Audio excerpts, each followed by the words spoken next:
Assalamualaikum warahmatullahi wabarakatuh. Selamat pagi yang kami hormati kepada seluruh guru besar, senior, dan sejawat anggota ID Cabang Surabaya. Bertemu kembali pada online webinar pada hari ini, hari Sabtu pagi, mengenai pengolahan limbah untuk praktek kedokteran. Jadi seperti kita ketahui bersama, pengolahan limbah ini menjadi penting terutama bagi guru besar, senior, dan sejawat yang terutama punya praktek mandiri.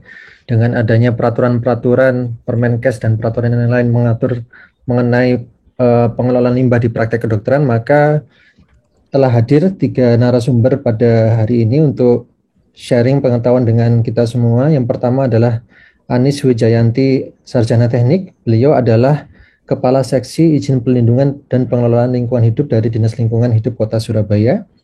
Kemudian yang kedua adalah Nurifah Handayani, Sarjana Kesehatan Masyarakat. Beliau adalah Kepala Seksi Kesehatan Lingkungan dan Kesehatan Kerja dan Olahraga dari Dinas Kesehatan Kota Surabaya. Dan yang terakhir adalah Dr. Mayvi Isnoviana, Sarjana Hukum Magister Hukum. Beliau sebagai Ketua PDUI Komisariat Surabaya. Dan webinar pada hari ini insya Allah akan dimoderatori oleh Dr. Charles Siahaan, SPOG. Baik, untuk pertama kali kami persilahkan kepada Ketua ID Cabang Surabaya, kepada Dr.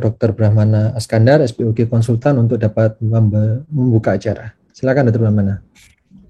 Assalamualaikum warahmatullahi wabarakatuh. Selamat pagi yang saya hormati para narasumber pada pagi hari ini, Dr. Mayvi, kemudian Bu Nurifah, Bu Anis, kemudian Dr. Charles, Dr. Pandu, dan semua tim.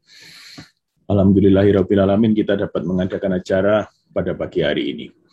Kalau kita meninjau kenapa penting pengolahan limbah itu, karena saat ini persyaratan baik praktek pribadi, praktek mandiri, maupun klinik, itu ada persyaratan khusus mengenai limbah.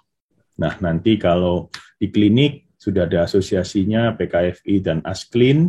Nah, praktek dokter mandiri ini yang mungkin akan lebih kita bahas pada pagi hari ini. Mudah-mudahan tujuannya baik pengolahan limbah itu, tetapi mungkin dengan gotong royong kita, keguyupan kita, bisa ada solusi bersama yang mempermudah anggota-anggota ID Cabang Surabaya. Nah, perubahan-perubahannya itu apa sebetulnya pengolahan limbah itu yang akan kita dengarkan dari para pakarnya, bagaimana aturan regulasi yang ada saat ini. Dunia kedokteran kita saat ini sangat-sangat dinamis. Kedokteran adalah salah satu profesi yang paling terikat banyak aturan, salah satunya. Bahkan pendidikan dokter pun, pendidikannya juga ada undang-undangnya. Jadi pendidikan dokter ada undang-undang, mungkin akan ada revisinya. Nah, belum selesai urusan limbah, kita masih dikagetkan dengan tema-tema yang lain. Tapi tidak ada masalah, semua itu dinamika, dan kita yang penting bersatu padu, guyup, mudah-mudahan ada solusi yang memberikan kita kemudahan dan ke arah yang lebih baik. Jadi, ibarat pepatah itu ya, itu ada bisa tapi sulit, itu pesimis itu. Tetapi sulit tapi bisa, itu optimis. Ya, mudah-mudahan kita sulit tapi bisa ada pemecahan. Nah, pagi-pagi ini kita dengarkan bersama pakar-pakarnya, dan nanti ID Cabang Surabaya, khususnya anggota ID Cabang Surabaya, itu kita nanti akan ada solusi bersama bagaimana agar pembiayaan lebih mudah, lebih gampang dalam hal pengelolaan limbah itu. Akan kita umumkan segera setelah nanti regulasinya kita matangkan dulu. Mungkin dari saya demikian, mari kita sama-sama menyimak paparan dari para pakarnya, supaya kita lebih nambah wawasan. Terima kasih banyak. Wassalamualaikum warahmatullahi wabarakatuh. Waalaikumsalam warahmatullahi wabarakatuh. Terima kasih Dr. Brahmana. Berikutnya kami langsung saja persilahkan kepada Dr. Charles Siahaan, SPOG, sebagai moderator untuk dapat memandu acara. Silakan Dr. Charles. Terima kasih Dr. Pandu, terima kasih Dr. Brahmana, izin saya membuka acara ini hari ini. Jadi kepada seluruh peserta dari webinar online pengolahan limbah untuk praktik kedokteran, pada hari ini kita akan mendatangkan 3 narasumber. Yang pertama Ibu Anis Wijayanti, Sarjana Teknik. Beliau akan membawakan topik pengelolaan limbah kegiatan Pasyankes. Beliau adalah Kepala Seksi Izin Perlindungan dan Pengelolaan Lingkungan Hidup Dinas Lingkungan Hidup Kota Surabaya. Topik kedua akan dibawakan oleh Bu Nurifah Handayani, Sarjana Kesehatan Masyarakat, dengan topik pengelolaan limbah medis untuk praktik kedokteran. Dan yang ketiga oleh Dr. Mevi Isnoviana, Sarjana Hukum Magister Hukum, Ketua Perkumpulan Dokter Umum Indonesia, POMSA Surabaya, yang dengan topik limbah medis dalam praktik kedokteran. Kami berharap bagi seluruh peserta yang ingin bertanya, silakan masukkan ke dalam kolom Q&A, dan bagi yang ingin ikut live question, kami persilakan untuk mengajukan atau mengangkat tangan. Terima kasih. Untuk topik pertama, kami akan mengundang Ibu Anis Wijayanti dengan topik pengelolaan limbah kegiatan Pasyankes untuk memberikan presentasinya pada hari ini. Kami persilakan. Baik, terima kasih Dr. Charles. Sebelumnya perkenalkan dulu, saya Anis Wijayanti. Saat ini kami menjabat sebagai Kepala Seksi Izin Perlindungan dan Pengelolaan Lingkungan Hidup Dinas Lingkungan Hidup Kota Surabaya. Untuk tupoksi dari seksi yang kami emban ini adalah kami menerbitkan izin TPS limbah B3 dan juga izin pembuangan limbah cair. Namun dengan diberlakukannya Undang-Undang Nomor 11 Tahun 2020 tentang Cipta Kerja, nomenklatur perizinan sudah tidak ada, jadi semuanya berubah menjadi rincian teknis maupun persetujuan teknis yang nanti jelasnya akan kami jelaskan di dalam paparan yang akan kami sampaikan. Langsung saja ya Dr. Charles. Ya. Paparan yang akan kami sampaikan hari ini adalah pengelolaan limbah kegiatan Pasyankes. Jadi kami tidak langsung merujuk ke praktik kedokteran, jadi kami mengambil kegiatan secara umumnya, yaitu kegiatan Pasyankes yang kami pikir praktek kedokteran merupakan salah satu dari Pasyankes. Jadi kami berbicaranya lebih umum, tidak langsung merujuk ke kegiatan praktek kedokteran. Yang pertama adalah dasar hukum. Jadi dasar hukum yang harus kami pedomani adalah yang pertama Undang-Undang Nomor 11 Tahun 2020 tentang Cipta Kerja, kemudian Undang-Undang 23 Tahun 2014 tentang pemerintahan daerah. Jadi dengan diterbitkannya Undang-Undang 11 tahun 2020 ini banyak peraturan-peraturan baru yang kami juga masih mencoba untuk mendalami dan menyesuaikan di dalam proses penerbitan rincian teknis maupun persetujuan teknis yang kami laksanakan saat ini. Kemudian ada peraturan pemerintah nomor 5 tahun 2021 tentang penyelenggaraan usaha berbasis resiko. Kemudian ada peraturan pemerintah nomor 22 tahun 2021 tentang penyelenggaraan perlindungan dan pengelolaan lingkungan hidup. Kemudian ada Permen LH 14 2013 tentang simbol dan label limbah B3. Kemudian Permen 56 2015 tentang tata cara dan persyaratan teknis pengelolaan limbah B3 fasilitas kesehatan. Kemudian ada peraturan Menteri Lingkungan Hidup nomor 6 tahun 2021 tentang tata cara dan pengelolaan limbah B3. Kemudian juga masih ada Permen LH 5 tahun 2021 tentang tata cara penerbitan persetujuan teknis dan surat kelayakan operasional bidang pengendalian pencemaran lingkungan. Kemudian ada juga Permen LH 68 2016 tentang baku mutu air limbah domestik.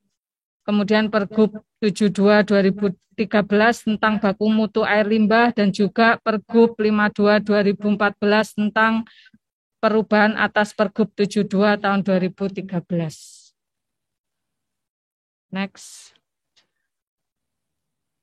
Ya, seperti kita ketahui dalam kegiatan kita sehari-hari kita tidak bisa terpisahkan dari yang namanya limbah. Jadi yang dimaksud dengan limbah adalah sisa suatu usaha dan atau kegiatan yang pembagiannya ada dua, yaitu ada B3 dan juga ada non B3.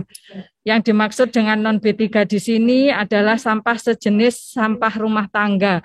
Jadi sampah yang dihasilkan di luar kegiatan rumah tangga seperti dihasilkan oleh fasilitas sosial, fasilitas umum, kegiatan perkantoran, seperti itu. Kita menyebutnya adalah sampah sejenis sampah rumah tangga. Next.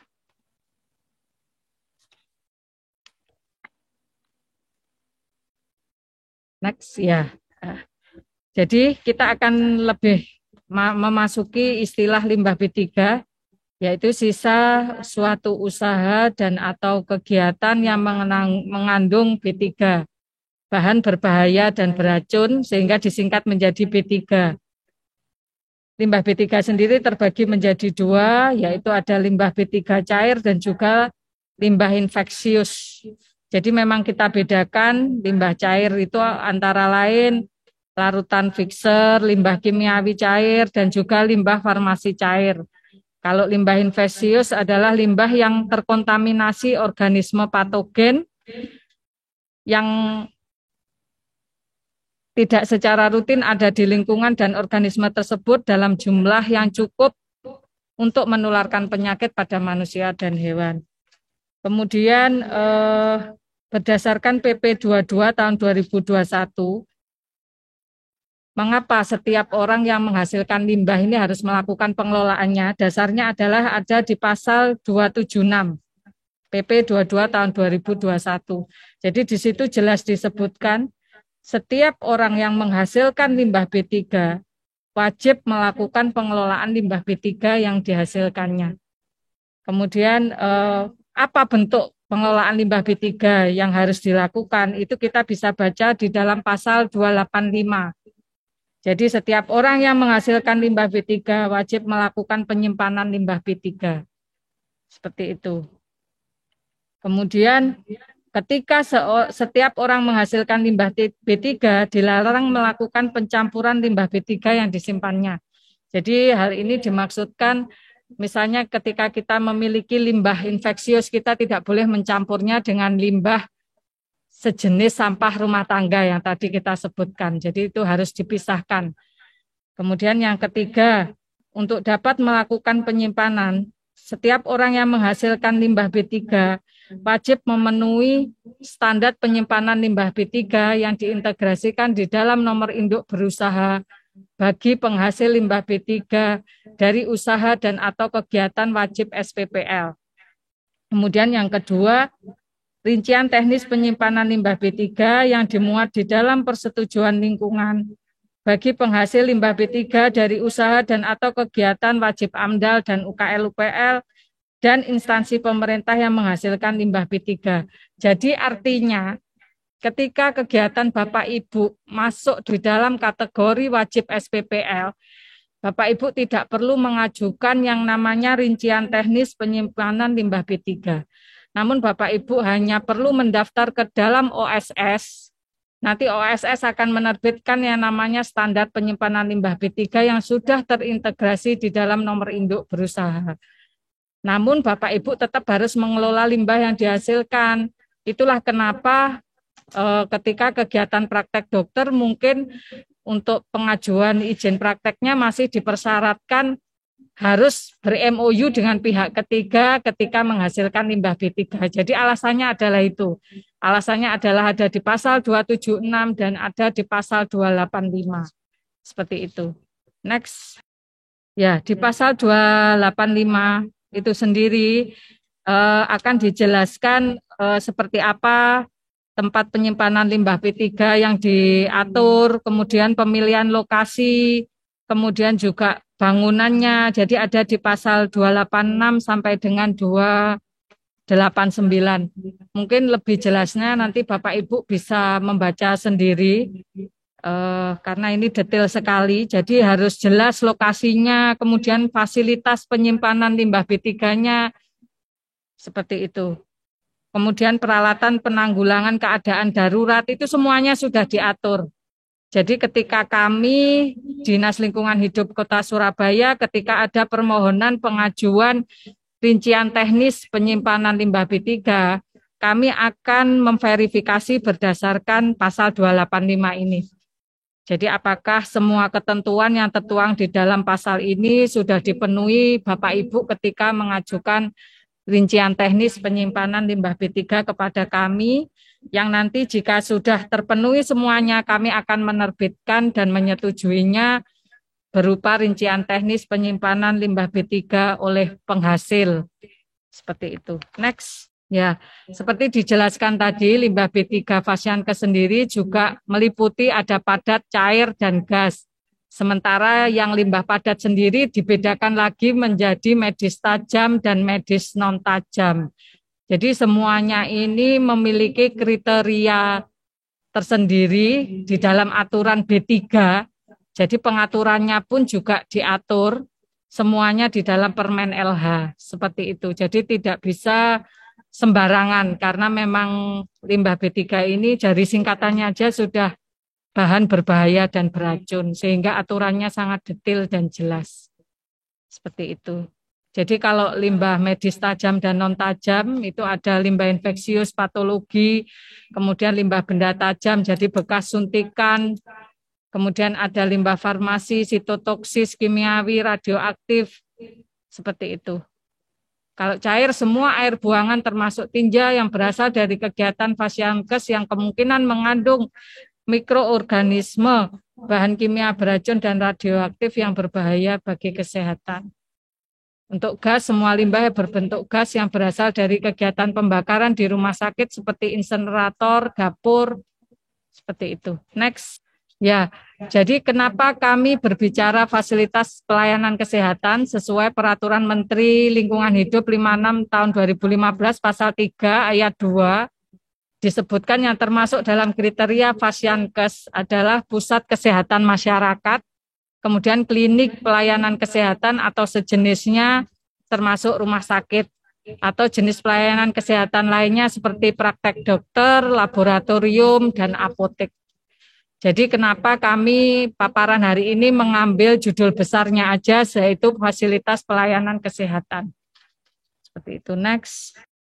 Ini adalah gambaran besar dari pengelolaan limbah bahan berbahaya dan beracun dari Fasiankes, rumah sakit, pusat kesehatan masyarakat, klinik, laboratorium, dan apotek.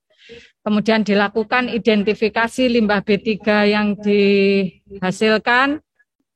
Kita akan menemukan kriteria infeksius, beracun, mudah menyala, maupun korosif. Kemudian pengelolaannya limbah B3 akan seperti apa?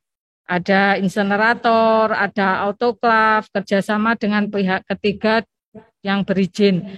Namun ketika akan bekerja sama dengan pihak ketiga yang berizin, penghasil limbah B3 memiliki kewajiban sebagaimana pasal 276 tadi, yaitu menyimpan limbah B3 sebelum dilakukan kerjasama dengan pihak ketiga yang berizin. Seperti itu. Next.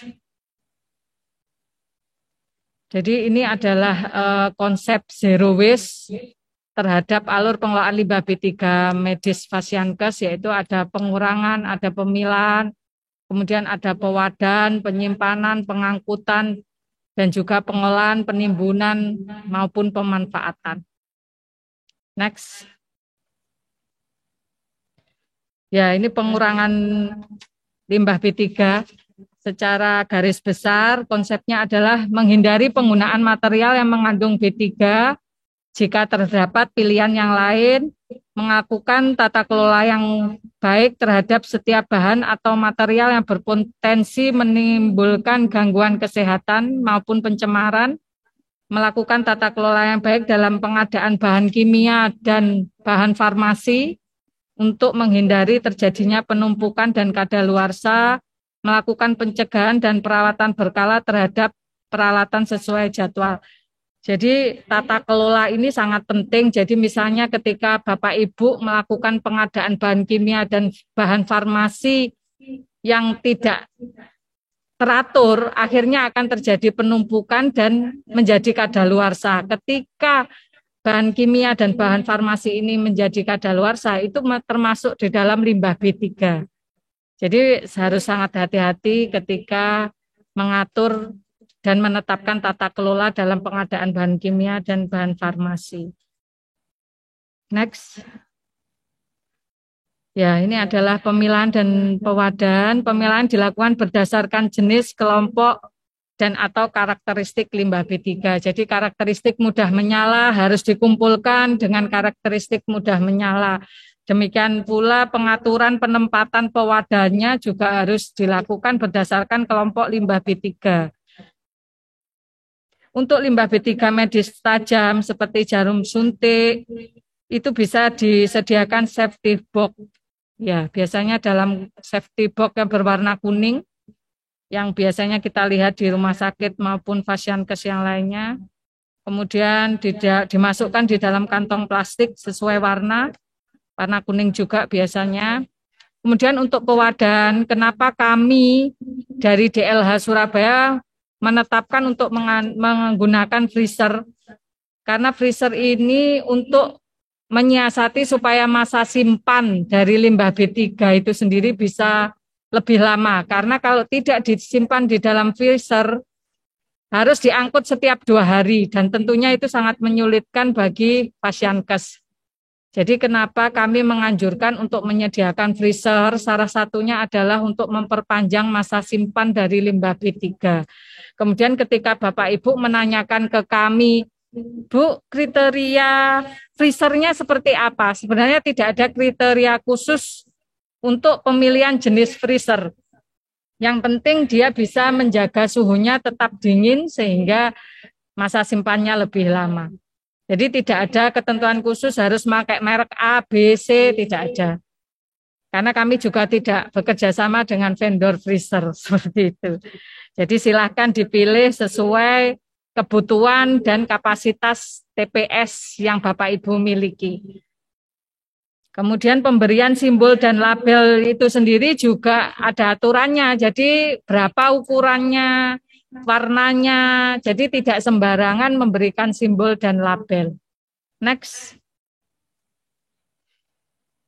Ya, ketika kita mengharuskan bahwa penghasil limbah B3 harus melakukan penyimpanan.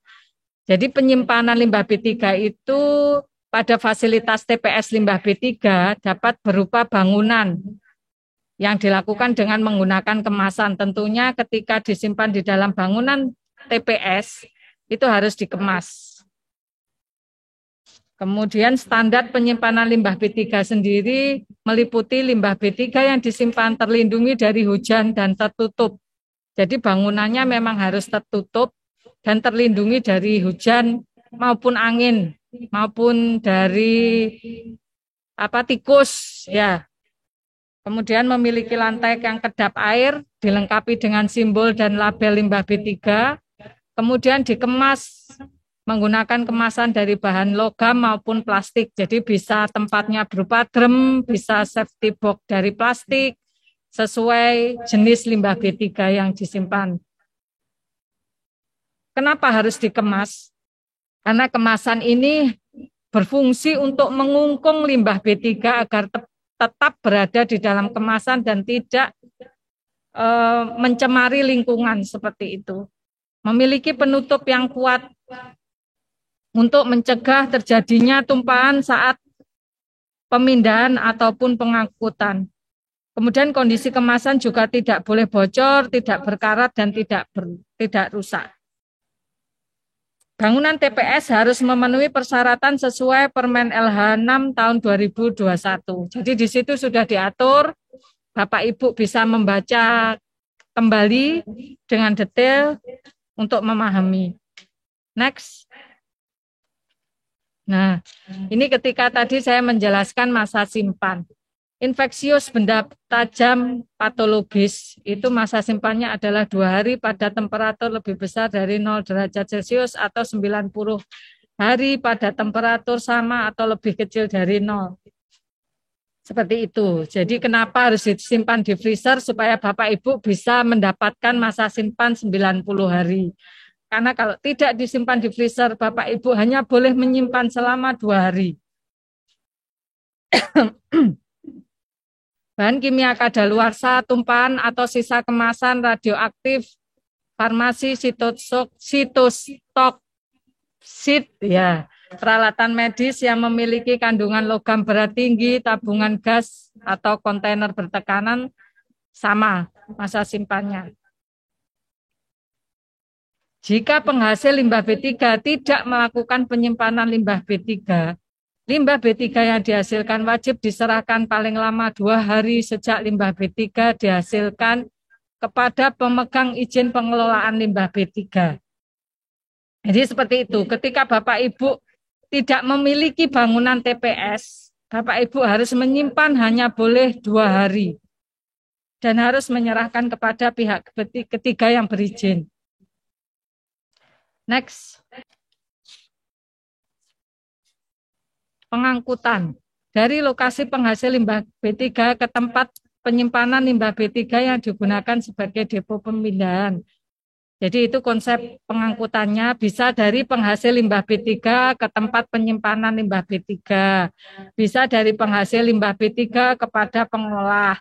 Bisa dari lokasi penghasil limbah B3 ke pengangkut limbah B3. Namun kami menyarankan ketika Bapak Ibu bekerja sama dengan pihak ketiga, kami menyarankan untuk tidak bekerja sama dengan pihak ketiga yang hanya memiliki izin pengangkutan saja. Karena jika pihak ketiga ini hanya memiliki izin pengangkutan, tidak akan jelas limbah B3-nya ini akan dibawa kemana. Jadi pernah ada kejadian kegiatan usaha datang ke kami, ke DLH Kota Surabaya, mereka diperiksa gara-gara pihak limbah B3-nya itu tercecer. Padahal mereka sudah menggunakan kerjasama dengan pihak ketiga. Jadi kami menyarankan Bapak Ibu untuk bekerja sama dengan pengumpul. Karena pengumpul ini jelas dia pasti punya pengangkutan dan dia juga jelas mengumpulkan limbah B3-nya. Karena kalau hanya pengangkutan saja bisa jadi limbah B3-nya Ibu akan dibuang ke sembarangan, dia hanya mengambil uangnya saja tapi tidak bertanggung jawab terhadap limbah B3 yang Bapak Ibu dihasilkan. Jadilah itu kenapa kami menyarankan dan juga dari pihak kementerian melalui webinar-webinarnya menjelaskan agar bekerja sama dengan pengumpul, bukan pengangkut. Demikian. Jadi ini kerjasama dengan pihak ketiga berizin, bekerjasama dengan vendor, perusahaan yang mengangkut dan mengumpul, pengolah, pemanfaat yang memiliki izin dari kementerian. Pengirim, pengangkut, dan pengolah harus memiliki manifest elektronik. Next. Kalau limbah non B3 Fasiankes tadi sudah dijelaskan di luar dari kegiatan di luar medis yang berasal dari dapur, perkantoran, taman, dan halaman yang dapat dimanfaatkan kembali apabila ada teknologi. Next, kemudian saya akan masuk ke pengelolaan air limbah. Next. Ya, air limbah adalah semua air buangan termasuk tinja yang berasal dari kegiatan Fasiankes yang mengandung mikroorganisme, bahan kimia beracun, dan radioaktif yang berbahaya bagi kesehatan. Next. Nah, sumber air limbah ini berasal dari laboratorium, OK, hemodialisis, kemudian dari kegiatan utilitas, kegiatan pendukung, yang Bapak Ibu bisa baca di paparan. Next, saya agak cepat ya karena sudah dikasih aba-aba Dr. Charles. Ini next saja, karakteristik. Kemudian next. Ya, kandungan air limbah seperti ini, zat organik tertinggi, konsentrasi, kuman aerob. Ada teknologi pengolahan air limbah yang dapat dipilih, yaitu ada 3, metode mikrobiologis, kombinasi kimia, fisika maupun biologi, dan juga metode oksidasi. Next. Mungkin penjelasan untuk unit tidak saya jelaskan. Jadi mungkin nanti Bapak Ibu bisa minta materi untuk dibaca sendiri. Karena keterbatasan waktu, saya masuk langsung ke cara pengajuan izin, yang dulu disebut izin kepada kami, sekarang menjadi rincian teknis dan juga persetujuan teknis. Next. Next. Next. Next. Next. Next.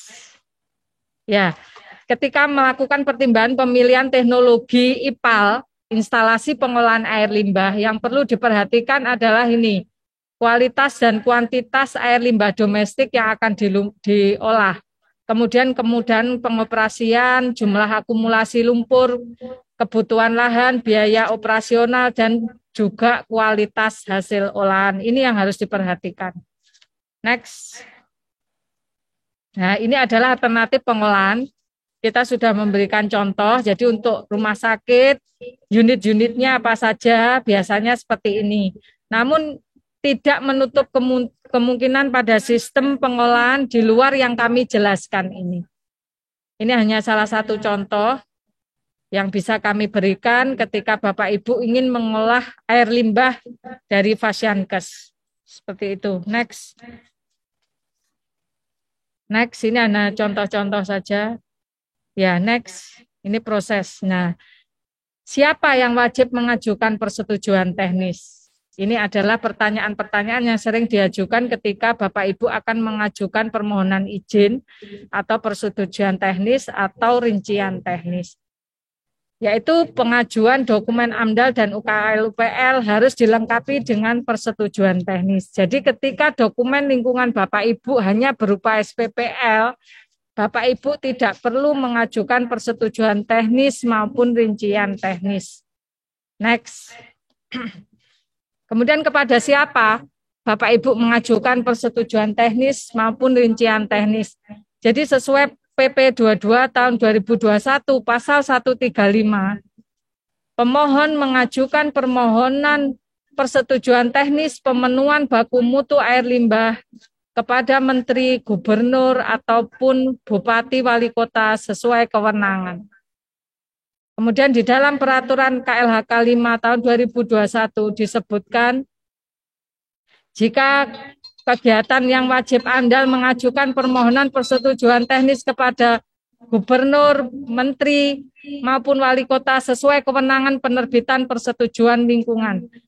Kemudian penanggung usaha kegiatan UKL-UPL sama juga mengajukan kepada Menteri, Gubernur maupun Wali Kota sesuai kewenangan penerbitan persetujuan lingkungan. Jadi perbedaannya dengan aturan lama, kalau kegiatan usaha itu berada di Surabaya, itu permohonan izinnya kepada Bupati atau Wali Kota Surabaya, seperti itu, daerah. Tapi sekarang dengan adanya peraturan Undang-Undang Cipta Kerja yang baru, bisa jadi kegiatan usahanya ada di Surabaya, namun kewenangan penerbitan izinnya bisa jadi menjadi kewenangan provinsi maupun pusat, Kementerian Lingkungan Hidup dan Kehutanan. Kami akan menunjukkan. Next. Nah ini, jadi untuk penyimpanan itu kewenangan bisa berada pada Wali Kota, bisa Gubernur atau KLHK. Walaupun kegiatan usahanya ini ada di Kota Surabaya misalnya. Untuk pengangkutan memang tetap masih pusat. Untuk pengumpulan limbah B3 untuk skala kabupaten kota masih menjadi kewenangan Wali Kota. Jika provinsi kewenangan Gubernur, jika Menteri untuk skala nasional dan rekomendasi dari KLHK. Untuk pemanfaatan, pengolahan dan landfill tetap menjadi kewenangan pusat. Next. Nah ini kewenangan pemerintah kota Surabaya dalam hal ini Dinas Lingkungan Hidup Surabaya terkait limbah B3 adalah menerbitkan rincian teknis penyimpanan limbah B3, menerbitkan persetujuan teknis pengumpulan limbah B3 skala kota. Next. Apa yang harus dilakukan ketika mengajukan rincian teknis penghasil? Wajib yang pertama, mengidentifikasi limbah B3 yang dihasilkan. Jadi seorang penghasil limbah B3, misalnya dalam hal ini Fasiankes, harus mengidentifikasi dulu limbah B3 yang dihasilkan itu apa. Kemudian mempersiapkan bangunan TPS. Yang ketiga, menunjuk pihak ketiga berizin yang akan mengelola limbah B3 yang dihasilkan. Kemudian yang keempat, mempersiapkan seluruh persyaratan yang ditentukan dalam pengajuan permohonan rincian teknis penyimpanan limbah B3. Seperti itu. Next. Nah ini adalah contoh. contoh mungkin bisa agak dibesarkan. Jadi kapan rumah sakit itu menjadi kewenangan kota, kapan rumah sakit menjadi kewenangan menteri, di situ sudah jelas disebutkan di dalam PP 5 tahun 2021 lampiran 1 untuk subsektor kesehatan. Jadi jika rumah sakitnya tipe di luar C, itu di luar kewenangan pemerintah kota Surabaya. Next, ini juga jelas, ini ada berbagai macam judul KBLI sesuai kegiatan subsektor kesehatan. Jadi di sini sudah jelas disebutkan kewenangan pemerintah siapa. Jadi silakan dibaca di lampiran PP nomor 5 tahun 2021. Next. Nah, klik lagi. Ini adalah perubahan alur proses perizinan ketika sebelum berlakunya PP. Jadi masih ada SKRK, kemudian ada dokumen lingkungan, ada izin mendirikan bangunan, ada izin pembuangan air limbah, dan juga izin TPS limbah B3. Jadi ketika sebelum berlakukannya Undang-Undang Cipta Kerja, izin pembuangan air limbah dan izin TPS limbah B3 diajukan pada saat kegiatan usaha sudah operasional. Namun dengan diberlakukannya Undang-Undang Cipta Kerja, untuk rincian teknis penyimpanan limbah B3 dan juga persetujuan teknis pemenuhan baku mutu air limbah diajukan pada saat tahap rencana. Jadi tidak berbunyi izin lagi. Next, ini perbedaannya. Jadi ada kesesuaian kegiatan pemanfaatan ruang, kemudian diterbitkan persetujuan teknis atau rincian teknis, kemudian dokumen lingkungan, ada lagi perizinan berusaha, kemudian pembangunan fasilitas dan uji coba, dan yang terakhir ada surat kelayakan operasional. Bisa diklik lagi, Pak. Nah, kurang panahnya. Nah, ini harus diajukan pada tahap rencana. Kemudian ketika sudah operasional dan sesuai, nanti akan diterbitkan surat kelayakan operasional. Bisa diklik lagi, Pak. Nah, yang terakhir akan keluar yang namanya surat kelayakan operasional. Karena ketika pada tahap rencana, Bapak Ibu masih berupa konsep. Jadi belum ada bangunan IPAL-nya, belum ada bangunan TPS-nya, itu bisa mengajukan ke kami. Sehingga itulah namanya bukan izin. Perbedaannya di situ. Next. Ini adalah konsep prinsip perubahan. Rincian teknis penyimpanan limbah B3, kemudian diintegrasi di dalam dokumen lingkungan, kemudian diterbitkan persetujuan lingkungan, kemudian akan mengajukan perizinan berusaha di OSS, seperti itu. Kalau pengumpulan harus sampai dengan diterbitkannya surat kelayakan operasional. Ini penyimpanan limbah B3 dan kegiatan pengumpulan limbah B3. Bedanya di sini. Next.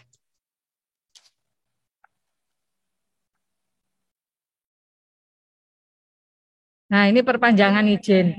Bagaimana dengan kami yang sudah memiliki izin pembuangan air limbah maupun izin TPS limbah B3 sebelum diberlakukannya Undang-Undang Cipta Kerja, dan kami akan melakukan perpanjangan. Jadi izin pembuangan air limbah maupun izin TPS limbah B3 yang akan dilakukan perpanjangan tidak diperlukan perpanjangan perizinan. Karena izin yang dimiliki itu dipersamakan sebagai persetujuan teknis dan juga rincian teknis dan SLO selama tidak ada perubahan sesuai dengan peraturan perundangan yang berlaku. Jadi kalau Bapak Ibu tidak nambah limbah, tidak merubah IPAL-nya, itu tidak perlu melakukan perpanjangan perizinan ketika Bapak Ibu telah memiliki izin. 5 menit lagi ya, Mas. Ini penting soalnya. Pengajuan izin. Ya, next. Nah, kapan melakukan perubahan persetujuan teknis? Ini ada perubahan desain, perubahan lokasi, perubahan titik pembuangan. Setiap melakukan perubahan, Bapak Ibu harus mengajukan persetujuan teknis perubahannya.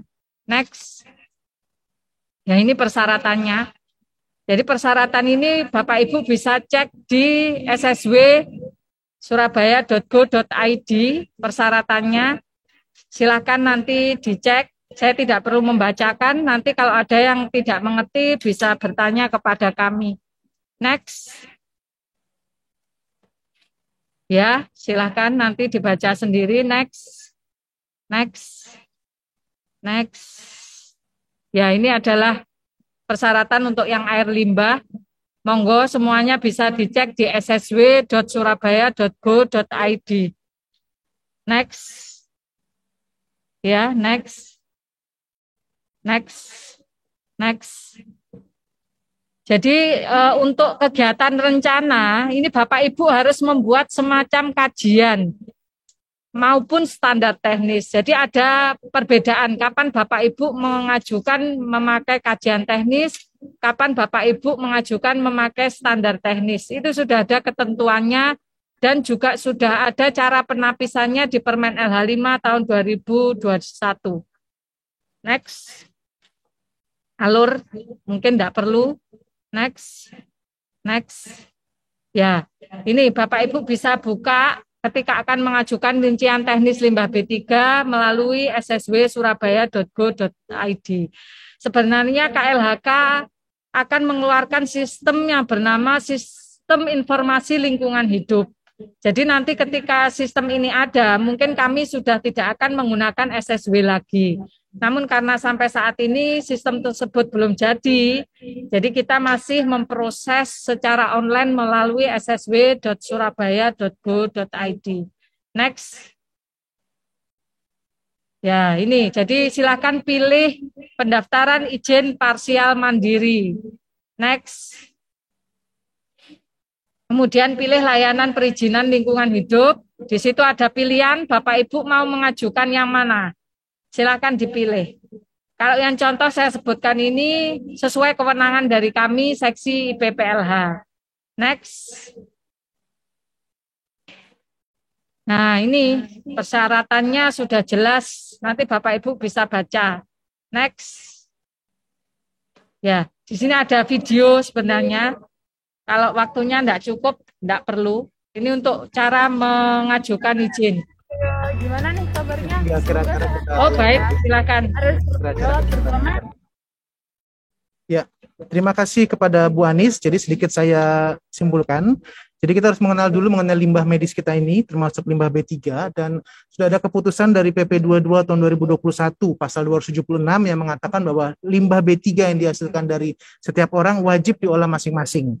Dan ini kemudian diatur dalam pasal 285, kegiatan wajib SPPL tidak perlu rincian teknis penyimpanan limbah B3, cukup dengan didaftarkan OSS-nya, dan kesimpulannya adalah dapat bekerja sama dengan atau membuat MOU dengan pihak ketiga.